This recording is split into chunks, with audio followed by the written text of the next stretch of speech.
나는 참 포도나무요 내 아버지는 농부라. 아멘. 자리에 앉으시기 바랍니다. 기도하고 주님의 말씀을 함께 보겠습니다. 사랑하는 하나님의 아버지, 감사합니다. 오늘 주님의 말씀을 통하여 저희에게 도전을 주시고 이 시간을 통하여 주님 이름을 높이는, 그리고 주님께 영광을 돌리는 그런 시간을 가질 수 있게 도와주시고 인도해 주세요. 예수님 이름으로 기도드립니다. 아멘. 네, 오늘 저희가 함께 묵상할 하나님의 말씀, 요한복음 15장에서는 포도나무와 가지 비유를 보게 됩니다. 오늘 이 비유를 가지고 주님께서 그 제자들과 어떠한 관계를 이루고 그 어떠한 관계를 이루고 싶어 하시는지를 설명하고 계십니다. 그 관계를 자세히 들여다보려면 가장 먼저 주님께서 오늘 본문 말씀 1절에서 말씀하시는 나는 참 포도나무요라는 그 의미를 먼저 알아야 합니다. 왜 주님께서는 본인이 참 포도나무라고 말씀하셨고 오늘날 우리에게 이 말씀이 이렇게 어떻게 적용이 될 수 있을까요? 주님께서는 십자가를 앞두고 자신의 인생의 마지막 날, 마지막 순간들을 제자들과 보내시기 원하셨습니다. 그들과 함께 시간을 보내시면서 먼저 제자들의 발을 닦아주시고, 그리고 그들에게 고별 설교를 통해 제자들이 꼭 기억하길 바라셨던 말씀들을 나누셨습니다. 먼저 주님은 자신이 그들을 떠나서 하나님 아버지께로 돌아가야 한다고 제자들에게 말씀하셨습니다. 그러나 제자들은 주님께서 무슨 말을 하시는지 전혀 이해를 못했고 점점 더 불안해지고 두려워하고 있었습니다. 주님께서는 이러한 제자들의 마음을 아시고 그들에게 두려워하거나 염려할 필요가 없다고 얘기합니다. 왜냐하면 요한복음 13장 그리고 14장에서 볼 수 있듯이 비록 주님이 그들과 육체적으로는 멀어지나 그들을 버리시거나 떠나지 않으실 것이라는 사실을 다양한 방법으로 알려주시기 때문입니다. 주님은 자신의 제자들이 뭘 고민하시는지 너무나도 잘 아셨습니다. 그들의 부족한 믿음과 걱정과 근심이 가득 찬 마음, 그리고 미래에 대한 불안함. 그래서 그들의 마음을 안심시키고자 포도나무와 가지의 비유를 요한복음 15장에서 말씀하셨습니다. 그때 이스라엘 사람들에게 있어서 포도나무는 자신들의 역사 속에 깊이 관여되어 있었으며 많은 이들은 포도나무와 가지가 어떤 의미를 가지고 있는지를 구약을 통해서 잘 알고 있었습니다. 저희들은 오늘 요한복음 15장 1절 한 구절만 읽었지만 우선 구약에서 포도원이 가진 의미들을 살펴보고 그것이 이스라엘 사람들과 어떤 연관성을 가진지를 이해한 후에 그것들이 오늘 말씀과 어떻게 연관되는지, 그리고 최종적으로 우리와 어떤 연관성을 가지고 있는지를 함께 보고자 합니다. 그럼 첫 번째로 구약에서는 포도원이 어떤 의미를 가지고 있나요? 다 함께 이사야 5장을 찾아봤으면 합니다. 이사야 5장 1절에서 7절 말씀, 좀 길지만 한 절씩 교독했으면 합니다. 제가 1절을 읽으면 2절을 읽으시고 그렇게 1절에서 7절 말씀 함께 교독하겠습니다. 나는 내가 사랑하는 자를 위하여 노래하되 내가 사랑하는 자의 포도원을 노래하리라. 내가 사랑하는 자에게 포도원이 있음이요 심히 기름진 산에로다.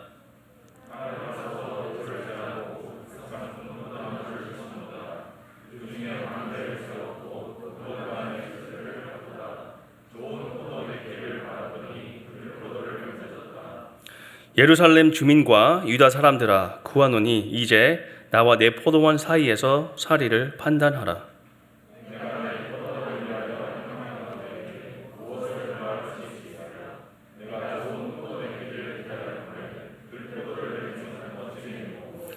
이제 내가 내 포도원에 어떻게 행할지를 너희에게 이르리라. 내가 그 울타리를 걷어 먹힘을 당하게 하며 그 담을 헐어 집 밟히게 할 것이요.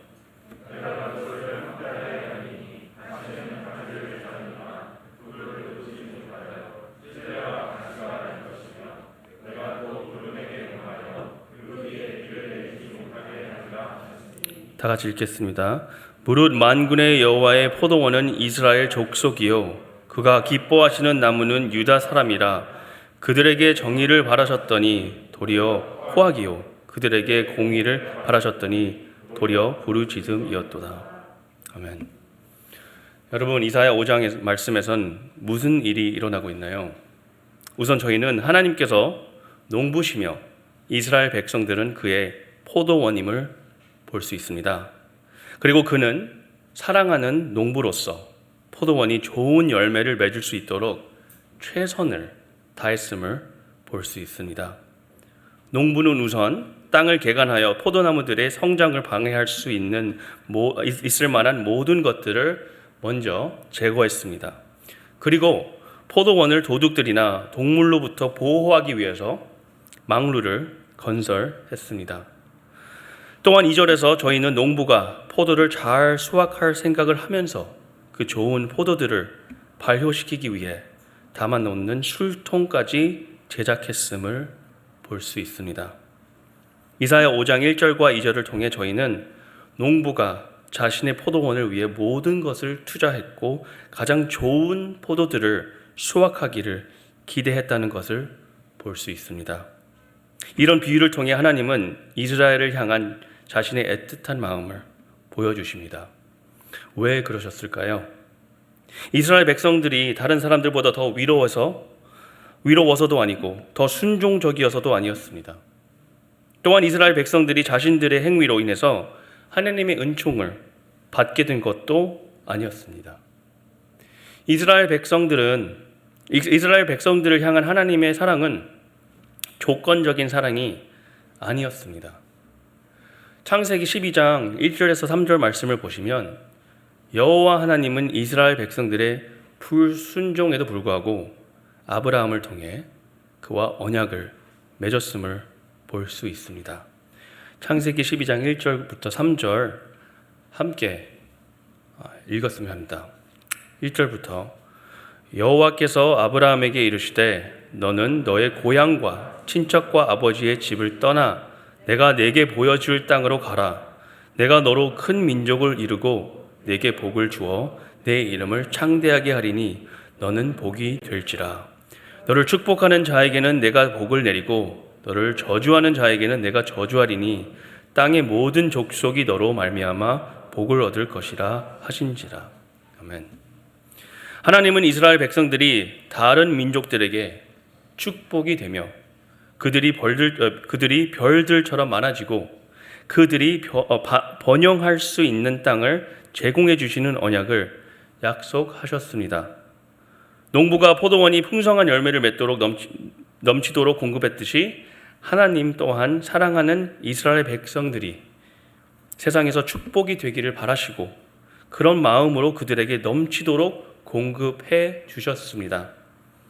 그러나 이사야 5장 4절 말씀을 보시면 농부가 포도나무에서 좋은 포도가 열렸는지를 살폈을 때 도리어 들포도가 맺힌 것을 보게 됩니다. 여기서 들포도는 잘 여물어진 맛있는 단 포도가 아닌 아무 쓸모없는 신포도를 말하고 있습니다. 신포도는 먹을 수도 없고 맛있는 와인을 만들 수도 없었습니다. 신포도는 가치도 없고 쓸모도 없는 것이었습니다. 그래서 저희가 6절에서 보듯이 황폐하는 것 외에는 신포도는 아무 쓸모도 없었습니다. 그런 포도들을 위해서 가지를 자를 필요도 없고 비가 내려 물을 줄 필요도 없었습니다. 그렇기에 저희는 4절에서 농부가 내 포도원을 위하여 행한 것 외에 무엇을 더 할 것이 있으랴라고 외칠 때 그가 얼마나 답답한지를 짐작할 수 있습니다. 농부는 자신이 할 수 있는 모든 것을 했습니다. 최고의 흙과 최고의 컨디션의 땅을 베풀고 최선을 다해 보호와 공급을 해줬습니다. 그러나 포도원은 그런데도 불구하고 결국 아무 쓸모도 없는, 필요도 없는, 가치도 없는 열매들만 맺었습니다.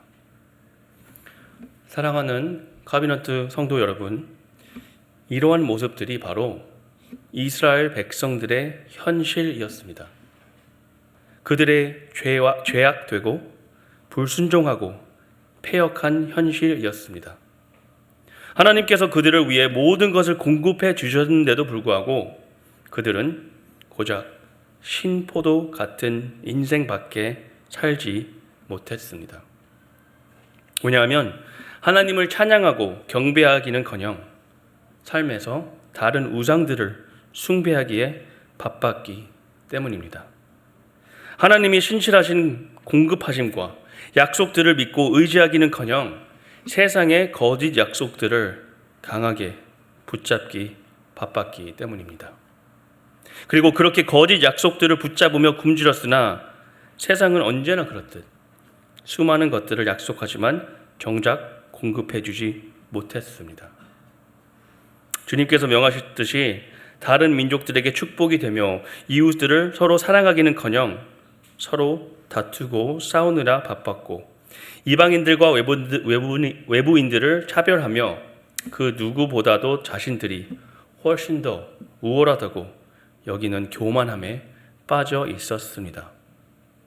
결국 이스라엘 백성들은 자신들에게 그 어떠한 선한 것도 하나도 1%도 없었습니다. 그들에게는 희망도 없었고 심지어는 자신들의 잘못을 만회하려는 마음조차도 없었습니다. 그들의 마음은 단단히 굳어 있었습니다. 이런 이스라엘 모습을 생각하면 창세기에 등장하는 에덴 동산에서 거하고 있었던 아담과 하와의 모습이 떠오릅니다. 생각해보면 하나님은 최선의 것들을 아담과 하와에게 공급해 주셨습니다. 그리고 그들은 하나님의 공급하심과 보호를 누리기만 하면 되는 처지였습니다. 에덴 동산에서는 부족한 것도 없었고 하나님께서 모든 것을 공급하셨습니다. 그러나 아담과 하와는 결국 하나님의 공급하심 아래 거하기를 거부했습니다. 뭐냐하면 하나님의 공급하심이 그들에게 충분하지 않다고 만족하지 않다고 생각하기 때문입니다. 그들은 나아가서 그들이 하나님처럼 되기를 원했습니다. 그래서 궁극적으로 유혹에 넘어가 불순종하게 되었고 결과로 그들은 그들의 죄악 때문에 심판을 받게 되고 에덴 동산에서 쫓겨나게 되었습니다. 마찬가지로 하나님은 이스라엘 백성들에게 잔혹한 심판을 내리시게 되었습니다. 그들이 싫고 없애시기 위해서 혼을 내기 위해서 심판을 내리시지 않고 하나님께서는 이스라엘 백성들에게 공의와 정의를 찾기를 원했으나 그 무엇도 찾지 못하셨기 때문입니다. 그들은 죄악에 빠져 있었으며 하나님의 언약 약속들을 알지도 못했고 관심조차도 없었습니다. 비록 하나님이 택하신 족속, 선민으로서 자부심을 가졌을지는 모르나 그들의 실상은 그렇지 못했습니다. 그들의 실상은 신포도같이 들포도같이 하나님의 나라에 아무 쓸모도 없고 필요도 없는 존재들이었습니다. 이것이 바로 이스라엘의 참담한 현실이었고 이런 현실이 바로 이사야서가 지적하는 내용들이었습니다.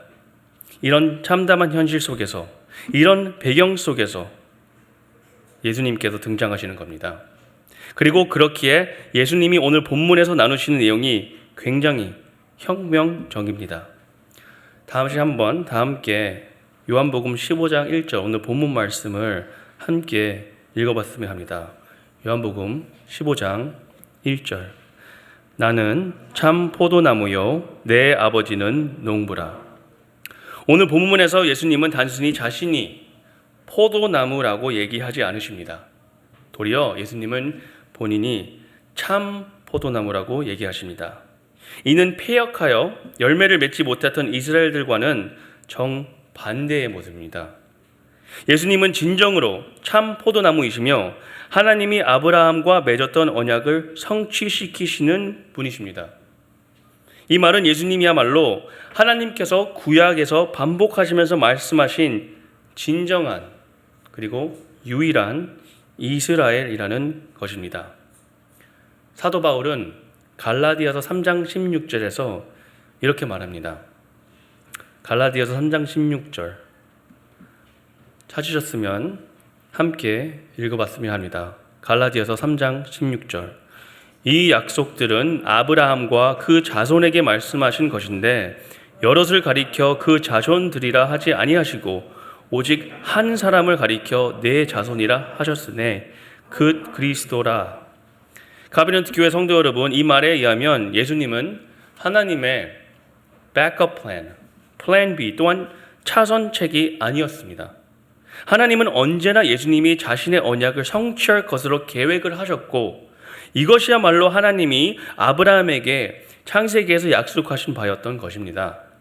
이 유일한 참 아브라함의 후손, 참된 이스라엘 통해서 하나님은 이스라엘 백성들만 구원하실 것이 아니라 만 백성을 구원하실 것이라고 예언하셨던 것입니다.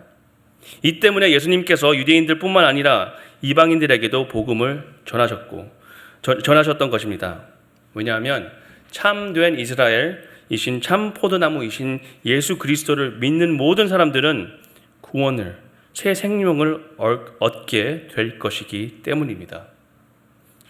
그들의 인종과는 상관없이, 배경과는 상관없이 참된 이스라엘이신 예수 그리스도 안에서 예수 그리스도를 통해서 새로운 삶을 얻게 됩니다. 이 목적을 위해서 예수님이 이 세상에 오신 것이고 자신을 참 포도나무라고 언급하신 이유입니다. 주님을 통해 하나님의 모든 약속들과 언약들을 성취되었고 지금도 성취되어 가고 있습니다. 예수님은 이스라엘이 하지도 못했고 할 수도 없었던 것들을 하러 이 땅에 오셨습니다. 하나님의 약속을 신실하게 이행하는 것, 그리고 하나님의 미션을 이 세상에서 이뤄가는 것, 이 모든 것을 이스라엘 백성들이 아닌 예수 그리스도께서 이뤄내셨습니다. 예수님은 세상의 참 포도나무로서 참된 희망을 복음을 통해서 주시길 원하셨습니다. 예수님은 이 세상에서 희망이 없는 자들을 초대하셔서 참 포도나무이신 자신에게 접목을 하여 그와 함께 날마다 거하는 새로운 삶, 영생을 누리고 열매 맺는 삶을 살도록 하십니다. 이러한 초대 메시지를 주님께서 십자가를 앞두고 제자들에게 주고자 싶었던 것이었습니다. 그러나 주님의 수많은 기적들과 수많은 가르침에도 불구하고 많은 사람들이, 특히 유대 종교 지도자들이 자신들과 죄악된 마음과 야망에 눈이 멀어서 주님을 그리스도로 보지 못하고 도리어 주님이 가짜, 주님이 짝퉁으로 밖에 볼 수 없었습니다. 그리고 십자가에 처형해야 할 범죄자로밖에 인식하지 못했습니다. 비록 예수님께서는 참 메시아로서, 참 포도나무로서, 아브라함의 참된 후손으로서 참된 영생을 그들에게 주시고자 했으나 자신들의 야망의 왕자에 올라탄 수많은 유대인들에게선 예수님은 오직 거짓 메시아일 수밖에 없었습니다. 왜냐하면 예수님이 진정한 메시아라는 것을 인정하는 그 순간 그들은 자신들의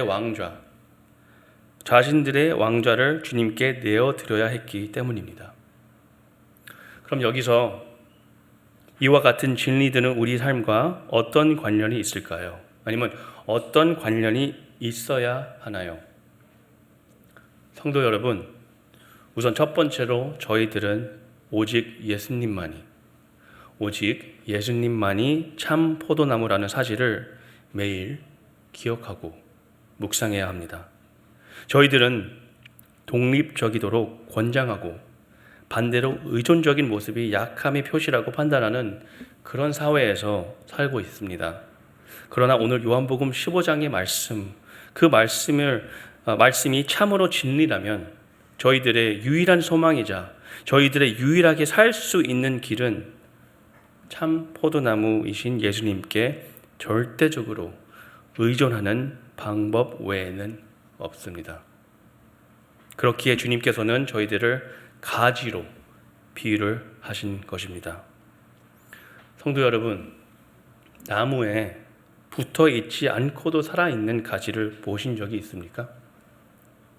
우리 또한 마찬가지로 우리의 참 포도나무이신 예수 그리스도께 붙어 있지 않으면, 날마다 거하지 않으면, 의존하지 않으면 결코 살 수 없습니다.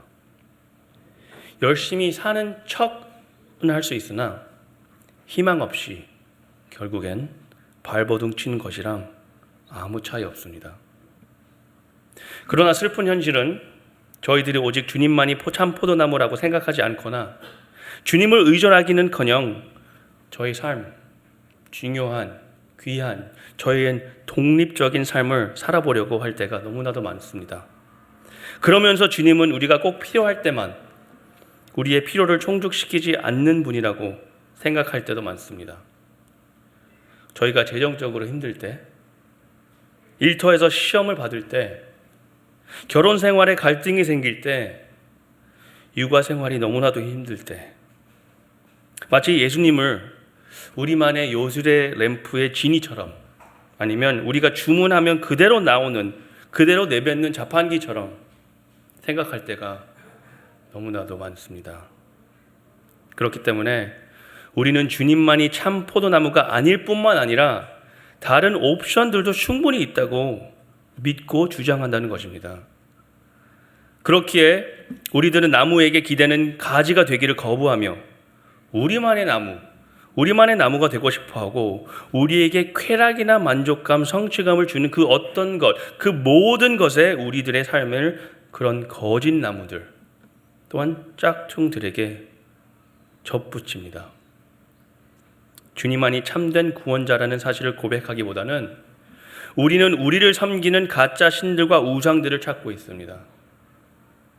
왜냐하면 그들이 우리의 귀와 우리의 눈을 즐겁게 해주기 때문입니다. 우리의 삶의 문제를 해결해 준다고 착각하기 너무나도 쉽습니다. 그러나 여러분, 가짜의 핵심, 짝퉁의 핵심은 아무리 가치가 있어 보여도, 아무리 가치가 있어 보이고 세상에서부터 영광과 인기와 인정을 얻는다고 생각하지만 오직 그 모든 것이 착각일 뿐입니다. 카비넌트 교회 성도 여러분, 이런 모습들을 우리가 가지고 있다면 저희들이 오늘 읽었던 이사야 5장과 요한복음 15장 말씀을 다시 한번 묵상해 봤으면 합니다.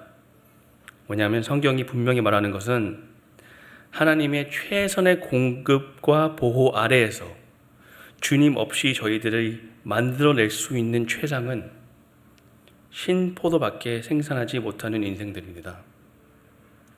하나님이 최선의 공급과 보호 아래에서 주님 없이 저희들이 만들어낼 수 있는, 혼자 저희들이 살면서 만들어낼 수 있는 최고는 들포도, 신포도밖에 생산하지 못하는 인생들입니다. 주님께로부터 독립해서 살아가는 우리의 최선의 인생은 하나님이 보시기에 너무 가치도 없고 쓸모도 없는, 죄송하지만 쓰레기와 같은 처참한 것밖에 못 됩니다.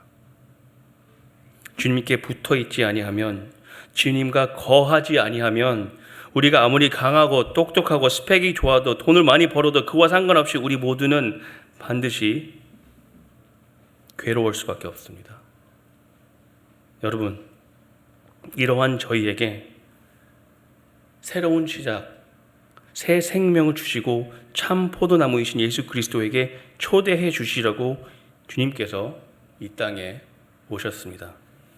이 진리는 요한복음이 복음서 초기부터 반복적으로 강조하는 사실입니다. 예수께서는 우리가 더 이상 고아가 아닌 하나님의 이방받은 사랑받는 자녀들로서 우리에게 새로운 시작과 새 생명, 그리고 새 창조물로서 우리만의 나라가 아닌 하나님의 나라를 위해 사는 그런 기쁜 삶을 우리에게 주시길, 허락하시길 원하십니다. 그런 주님께서 우리에게 부탁하시는 것은 우리가 겸손히, 우리가 참 포도나무가 아니고 오직 예수님만이 진정한 참 포도나무라는 사실을 인정하는, 고백하는 것입니다. 우리가 삶의 해답이 아니고 오직 주님만이 삶의 모든 해답이라는 사실을 우리 입술로만이 아니라 우리의 모든 삶으로 고백하시길 바라고 기다리고 기대하시고 계십니다. 주님께서는 우리가 겸손하게 고백하시길 원하십니다. 그게 처음으로 고백을 했던 10번째, 100번째, 1000번째로 고백을 했던 주님께서는 우리의 고백을 기다리고 계십니다. 그리고 주님은 우리가 얼마나 반항했는지를 기록하지 않으십니다. 주님은 우리가 얼마나 그의 부르심을 거부했는지도 기록하지 않으십니다. 도리어 주님은 간절히 우리가 그에게 전적으로 의존하기를 바라시고 기다리시고 계십니다. 왜냐하면 그것이야말로 우리가 창조된 이유이기 때문입니다. 우리는 우리의 주님이시자 구세주 대신 예수 그리스도께 의존하라고 지음받은 존재들입니다. 여러분, 정말로 축복된 인생을 삶에서 누리고 싶으십니까? 그렇다면 찬 포도나무 되시는 예수님께 온전히 그리고 완전히 의존하는 삶을 살아가시길 축원합니다. 새 피조물로서 누리게 되는 새로운 시작, 우리가 참 포도나무이신 예수님 안에 거할 때에만 누리게 될 수 있습니다. 아무리 세상의 짝퉁 또한 거짓 복음들이 귀와 눈을 즐겁게 해줘도 오직 참 포도나무이신 예수님만이 구원을 통해 영생을 제공해 주십니다. 그러니 우리 모두 주님 앞에 나아가 그를 더더욱 의존할 수 있는, 의지할 수 있기를 주님의 이름으로 간절히 축원합니다. 기도하겠습니다.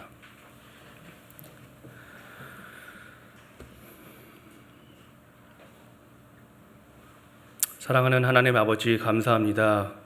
오늘 주님 교회 앞에 나와 함께 이 말씀을 통하여 저희의 삶을 되돌아보면서 정말 참 포도나무가 누구인지, 그리고 우리가 그와 거하고 있는지 아닌지 다시 한번 깨닫게, 그리고 회개하게 인도해 주시고 도와주세요. 그리고 이 카비네트 교회 성도들, 진짜 제자들을 통하여 이 거짓 복음을 믿고 따르는 세상에서도 진리인 주님의 말씀을, 복음을 붙잡으며 거하며